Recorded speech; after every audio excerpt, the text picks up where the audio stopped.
ഓം നമ ശിവായ. ശിവമാർഗം. തൃക്കണ്ടിയൂർ മഹാദേവ ക്ഷേത്രം പ്രദോഷമൂർത്തിയുടെ പുണ്യസങ്കേതം.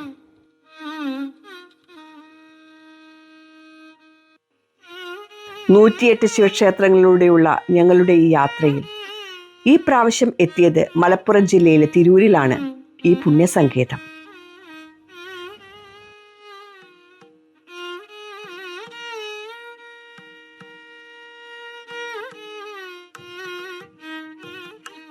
പരമശിവൻ കിഴക്കോട്ട് ദർശനമായി ധ്യാനഭാവത്തിൽ ഗജപുഷ്ട മാതൃകയിലുള്ള ശ്രീകോവിലിൽ ഭക്തരെ അനുഗ്രഹിക്കുന്നു.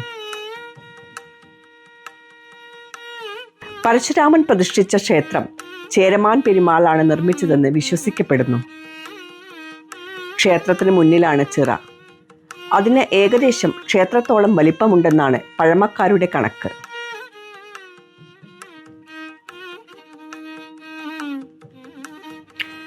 ഈ കുളം മംഗളത്തമ്പുരാൻ കുഴിപ്പിച്ചതാണത്രേ. പരമശിവന്റെ ക്രോധദൃഷ്ടി പതിച്ച് വെള്ളത്തറ കൊട്ടാരം അഗ്നിക്കിരയായതിന്റെ പരിഹാരം.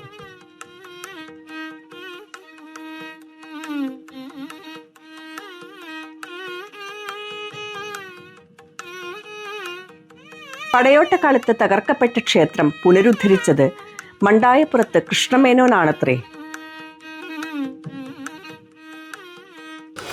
ഇവിടെ ഉപദേവന്മാരായി ഗണപതി, മഹാവിഷ്ണു, പരശുരാമൻ, അന്തിമഹാകാളൻ, വേട്ടേക്കാരൻ, ശാസ്താവ് എന്നിവരാണ്.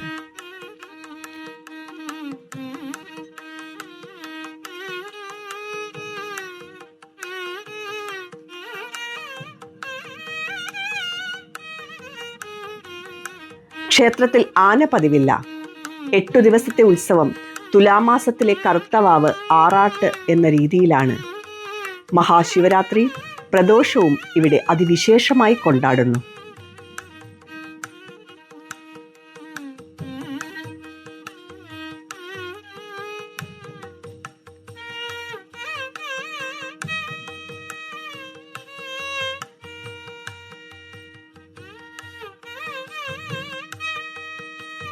ക്ഷേത്രത്തിൽ പുതുതായി പണി കഴിപ്പിച്ച ഒരു സരസ്വതി മണ്ഡപവും കണ്ടു.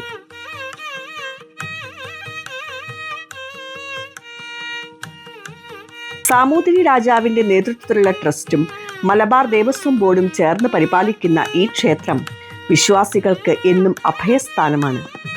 തൃക്കണ്ടിയൂരപ്പന്റെ സന്നിധിയിലെ ഈ പ്രാർത്ഥനകൾ നമ്മുടെ മനസ്സിൽ ശാന്തിയും സമാധാനവും നിറയ്ക്കട്ടെ.